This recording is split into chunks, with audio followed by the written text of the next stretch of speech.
December 18th, 1944. 8:47 a.m. The fog clung to the Ardennes forest like a living thing. It rolled through the pine trees and settled into the valleys, thick and white, turning the world into a landscape without edges, without depth. The cold was absolute, 20 degrees Fahrenheit, the kind of cold that made metal burn skin, that turned oil sluggish, that froze the mud into iron ridges beneath the snow. On a narrow road outside the Belgian village of Stoumont, a single American tank sat silent, its engine ticking as it cooled, its crew motionless inside the steel hull. They called it a Sherman, 30 tons of riveted armor and machinery, painted olive drab, marked with a white star that declared its origin and its purpose. Behind the Sherman, the road twisted back through forest toward the American lines. Ahead, invisible in the fog, came the sound every tanker dreaded, the deep, guttural roar of German engines. Not one, not two, dozens. The thunder of an armored column moving with the confidence of predators who believed the hunt was already won. Staff Sergeant Robert Earley pressed his eye to the periscope and saw nothing but white. He could hear them, though, growing louder. The rhythmic clank of tank treads on frozen ground, the grinding of gears, and beneath it all, something else. The sound of victory, of momentum, of an army that had broken through American lines and now pushed westward toward the Meuse River, toward Antwerp, toward splitting the Allied forces in half. Early did not know, in that moment, that his tank, just one Sherman among thousands, would become the stone that shattered the wave. He knew only that retreat was not an option, that behind him lay American soldiers who needed time, and that ahead, somewhere in that fog, came death in the form of Germany's finest. The fog began to lift, and when it did, history turned on the edge of a gunner's crosshair. The Battle of the Bulge was Hitler's final gamble in the West. Launched on December 16, 1944, Operation Wacht am Rhein, Watch on the Rhine, was designed to do what the Wehrmacht had done so brilliantly in 1940. Strike through the Ardennes, catch the Allies by surprise, and drive a wedge deep into their lines. The plan was audacious, almost desperate. 3 German armies, over 400,000 men, supported by the last reserves of Germany's armored forces, King Tiger tanks, Panthers, and the legendary Tiger Eyes, would punch through the thinly defended American positions, seize the bridges over the Meuse, and recapture Antwerp. Without that port, the Allied supply lines would collapse. The war, Hitler believed, could still be won. For 2 days, the plan worked. American units, many of them green replacements or exhausted divisions resting after months of combat, buckled under the assault. Entire regiments were surrounded. Communications broke down. Panic spread. In the fog and snow, German Kampfgruppen, battle groups, advanced with terrifying speed, their tanks and half-tracks rolling over hastily prepared defenses, their infantry following in the wake of armor like wolves behind the Alpha. One of these Kampfgruppen was led by Obersturmbannführer Joachim Peiper, commander of the 1st SS Panzer Division, Leibstandarte Adolf Hitler. Peiper was 30 years old, a veteran of the Eastern Front, a man who understood armored warfare not as theory, but as instinct. His column stretched for miles, tanks, assault guns, half-tracks filled with SS Panzer Grenadiers, supply trucks, all moving in a serpent of steel and flesh. They had already bypassed several American strongpoints, had already crushed resistance at Honsfeld and Büllingen, had already committed the massacre at Malmedy, where over 80 American prisoners were gunned down in a field. Peiper's men expected victory. They had been told the Americans were collapsing, that the road to the Meuse was open, that this offensive would turn the tide. They had seen it before, in Poland, in France, in the early days of Russia. Blitzkrieg, lightning war, the intoxication of rapid advance, of enemies fleeing, of maps redrawn in hours. What they did not expect was a single tank, manned by 5 men, on a road too narrow to bypass. Staff Sergeant Earley's Sherman was part of Company A, 745th Tank Battalion, a unit attached to the 35th Infantry Division. They had been moving through Stoumont when the order came to pull back. German armor was approaching in overwhelming force, and the Americans needed to consolidate their defenses. But someone had to delay the Germans. Someone had to buy time for the infantry to establish new positions, for artillery to be repositioned, for the chaos of retreat to become the order of defense. Early volunteered, or perhaps he was ordered. The records are unclear, and in war, the line between volunteering and duty often disappears. What is certain is that his Sherman took up position on a stretch of road flanked by steep embankments and dense forest. There was no room to maneuver.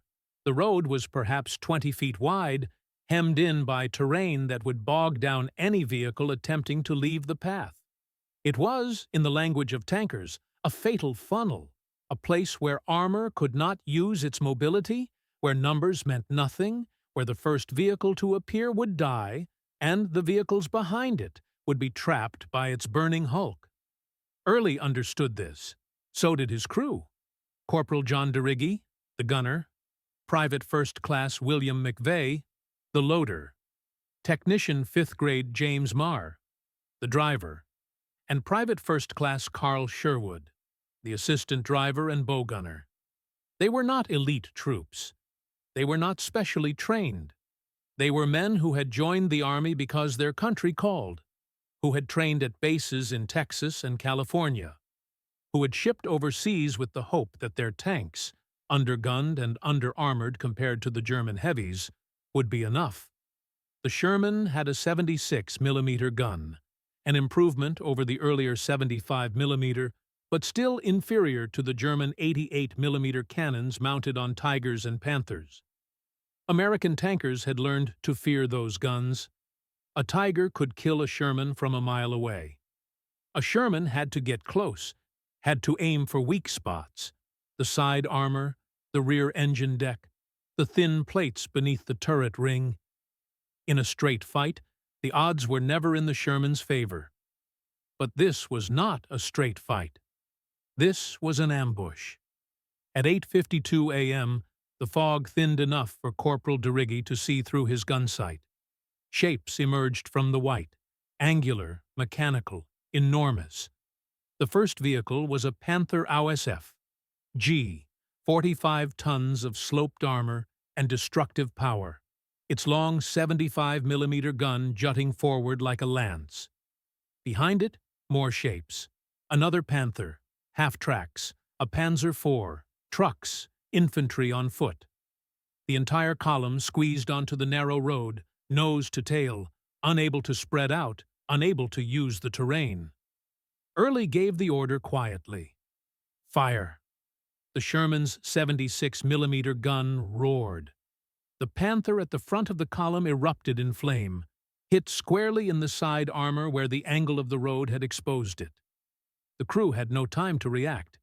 The tank slewed sideways, smoke pouring from hatches, blocking the road completely. Behind it, chaos. The German column, moving at speed, could not stop in time. Vehicles collided. Half-tracks swerved and slid into ditches. Panzer grenadiers leapt from their transports, scrambling for cover as the Sherman's machine guns opened up, raking the infantry with .30 caliber fire. The second Panther tried to reverse, its driver throwing the transmission into gear. But the road was too narrow, the vehicle behind it too close. It was trapped. DeRiggy fired again. The second Panther died, its ammunition cooking off in a secondary explosion that sent its turret spinning into the air like a grotesque toy. Flames and black smoke roiled upward, mixing with the fog, turning the morning into a vision of hell. The Germans returned fire, but their guns could not depress low enough to hit the Sherman. The embankments and the burning wrecks blocked their line of sight. Early ordered Maher to reverse 10 yards, just enough to use the terrain as cover, and then move forward again for another shot. It was a dance: fire, reverse, reposition, and with each cycle, another German vehicle died. A half-track, a truck loaded with ammunition that detonated in a fireball. A Panzer IV that tried to push the wreckage aside and instead became part of the pyre.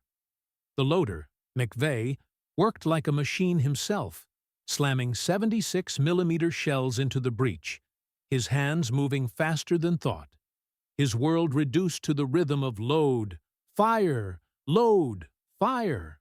9 minutes. That was how long the engagement lasted. 9 minutes during which one American tank destroyed or disabled over 20 German vehicles, killed or scattered over 100 SS troops, and brought Piper's entire advance to a halt.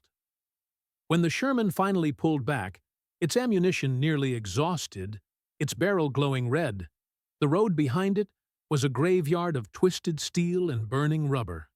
A column that had stretched for miles, now reduced to a smoking wreck that would take hours to clear. The Germans who survived could not comprehend it. They had been trained to believe in the superiority of their equipment, in the discipline of their tactics, in the inevitability of their advance. They had Panthers and Tigers, tanks that were engineering marvels, that on paper should have crushed any American armor with ease. And yet, a single Sherman, a tank they had been taught to despise as a Tommy Cooker, a coffin on tracks, had annihilated them. Piper himself, when he reached the site of the ambush hours later, stood amid the wreckage and felt something shift in his understanding of this war. The Americans were supposed to be soft, rich, yes, everyone knew that, but lacking the hardness, the will, the fanaticism of the SS. The propaganda had said so. The newsreels had mocked them. But the men who had fought from that Sherman were not soft. They were precise. They were brave. And they had turned a narrow road into a killing field, not through superior equipment, but through superior tactics, superior positioning, and the kind of courage that does not announce itself, but simply acts. Among the burned-out vehicles, German soldiers found something that would become, in its own way, a symbol repeated throughout the Battle of the Bulge: American ration tins. They were everywhere, discarded by retreating troops, looted from supply depots, scattered in the snow. Cans of Spam, of corned beef, of peaches in syrup. The Germans, many of whom had been subsisting on black bread and ersatz coffee, stared at these tins with a mixture of hunger and disbelief. One SS trooper pried open a can of ham and eggs, ate it cold, and wept. Not from the taste, though it was better than anything he had eaten in months, but from the realization it represented. America had so much food, it packaged meat in metal and shipped it across an ocean to feed millions of soldiers. Germany, with all its talk of Lebensraum and racial superiority, could not feed its own army. The tins became talismans. German soldiers carried them, hoarded them, traded them. And in carrying them, they carried doubt. How do you defeat a nation that feeds its soldiers canned peaches? How do you break the will of men who fight not because they fear their own leaders, but because they believe in something larger than themselves? Staff Sergeant Earley and his crew did not know, in that moment, that they had changed the course of the battle. They knew only that they had done their job. The Sherman was battered, its armor scarred, its gun fouled with carbon, but it was intact. The crew was intact, and behind them, the American lines had held. Piper's offensive, delayed by hours at Stoumont, would never reach the Meuse. Other American units, paratroopers at Bastogne, tank destroyers at Saint-Vith, artillery batteries firing blind through the fog, would grind the German advance to a halt. The Battle of the Bulge would rage for another month, would claim over 80,000 American casualties and 100,000 German. But the outcome was decided in moments like the one on that narrow road. In the official records, the action is noted briefly. Company A, 740th Tank Battalion engaged enemy armor near Stoumont. Enemy column destroyed. Friendly casualties. None. Dry language for something that was anything but dry. For the men inside that Sherman, it was the longest 9 minutes of their lives. For the Germans on the receiving end, it was the moment illusion met reality. After the war, Corporal de Riggy, the gunner, would describe the engagement in simple terms. We had the position. They didn't. That's all it was. But it was not all. Position mattered, yes, but so did training. So did the industrial might that had produced thousands of Shermans. So did the logistical network that kept them fueled and armed. So did the democratic ideal that made men willing to stand alone against impossible odds. The Sherman tank was never the best tank of World War II. It was not the most heavily armored. It was not the most powerful. But it was reliable. It was mass-produced. It could be repaired in the field with common tools. And it was crewed by men who understood that wars are not won by single acts of heroism, but by the accumulation of small, terrible, necessary moments where someone chooses to fight rather than flee. The Germans at Stoumont expected an easy victory. They expected the Americans to break and run, as so many had in the first days of the offensive. What they experienced instead was the stubborn, relentless resilience of free men defending a free world. Not with speeches, not with propaganda, but with steel and fire and the willingness to hold the line. Today, the road outside Stoumont is quiet. The forest has reclaimed the scars. Tourists drive past without knowing that beneath the asphalt and the grass lie the traces of violence, shell fragments, scraps of metal, the shadows of things burned. There is no monument to Early's Sherman, no plaque marking the exact spot where one tank changed history. But in the archives, in the memories of those who survived, in the classrooms where military historians teach the principles of armored warfare, the story endures. It endures because it is not a story of technology or numbers, but of human will. Of 5 men in a cramped, cold steel box who did not have the luxury of fear, who understood that behind them lay their comrades and ahead lay the enemy, and that the line between those two was drawn not on maps, but in moments. The ration tins found in the snow, rusted now and displayed in museums, are more than relics. They are symbols of a nation's capacity not just to wage war, but to sustain it, to feed its soldiers, to equip them, to send them into battle knowing that even in the chaos, even in the fog and the cold, they would not be abandoned. The Germans believed their tigers and panthers made them invincible. They believed in the supremacy of engineering, of armor thickness, of gun caliber. But they learned, on roads like the one at Stoumont, that tanks do not fight. Men do. And the men who fought from those Shermans carried something no amount of steel could match. The knowledge that they fought not for conquest, but for liberation. Not for empire, but for the idea that people should be free to live without fear of the midnight knock, the forced march, the furnace. In the end, one tank destroyed an entire German column, not because it was superior, but because the men inside it refused to yield. And in that refusal, in those 9 minutes of fire and fury, they proved a truth that tyrants can never understand, that free men, fighting for a free world, are the most dangerous force on earth. The fog lifted. The column burned, and the road, narrow and cold, became a monument not of stone, but of memory.